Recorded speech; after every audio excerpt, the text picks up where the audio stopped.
अस्सलामुअलैकुम वरहमतुल्लाहि वबरकातुहू। बिस्मिल्लाहिर्रहमानिर्रहीम। ए ईमान वारो, जॾहिं बि तव्हांखे हक़ जी राह में तकलीफ़ अचे त इस्तक़ामत लाइ सब्र ऐं नमाज़ सां मदद वठो।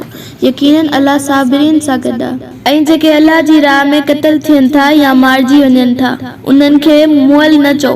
उहे ज़िंदा आहिनि, पर उन्हनि जी ज़िंदगी जी कैफ़ियत जो अव्हांखे शऊर न आहे। यादि रखो त असां तव्हांखे कंहिं न कंहिं ख़ौफ़, बुख, माल ऐं जिंद जान जे नुक़सान ऐं मेवे या अनाज जी घटिताईअ सां ज़रूरु आज़माईंदासीं। ऐं मोहम्मद सल्लल्लाहु अलैहि वसल्लम अहिड़नि साबिरनि खे ख़ुशख़बरी ॾेई छॾ, जिन ते कॾहिं बि का मुसीबत अचे थी त चवनि था त बेशक असां अल्लाह लाइ आहियूं ऐं जो कुझु असां वटि आहे उहो अल्लाह लाइ आहे, ऐं बेशक असांखे नेठ त उन अल्लाह ॾांहुं ई वापसि वञिणो आहे। बेशक अहिड़नि ई बाननि ते संदसि रब तरफ़ां नवाज़िश, बाछ, महर ऐं रहमत आहे, ऐं उहे ई सिधी राह ते आहिनि। बेशक सफ़ा ऐं मरवा हरम मकी में 2 पहाड़ियूं आहिनि, जिन जे विच में सही कई वञे थी इज़्मत, हिकमत ऐं रहमत जी निशानियुनि मां आहिनि।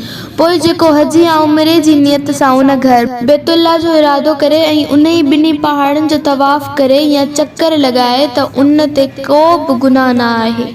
ऐं जेको ख़ुशी सां वधीक नेकी कंदो त बेशक अल्लाह बि ओतिरो ई क़दरदान ऐं सभु कुझु ॼाणींदड़ ऐं बाख़बर आहे। बेशक के माण्हू अहिड़ा आहिनि जेके असांजी नाज़िल कयल रोशन तालीमात ऐं हिदायत खे लिकाइनि था, उन खां पोइ बि जो असां उन्हनि निशाननि खे सभिनी इंसाननि लाइ किताब में साफ़ साफ़ बयानु करे चुका आहियूं। अहिड़नि ते अल्लाह लानत करे थो ऐं लानत कंदड़ बि लानत कनि था।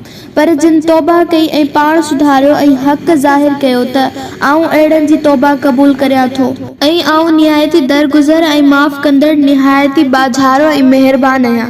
बेशक जिन कुफ़र कयो ऐं कुफ़र जी हालत में मरी विया, उन्हनि ते अल्लाह, मलाइकनि ऐं सभिनी इंसाननि जी लानत आहे, ऐं हू उन ई लानत वारी हालत में हमेशह रहंदा।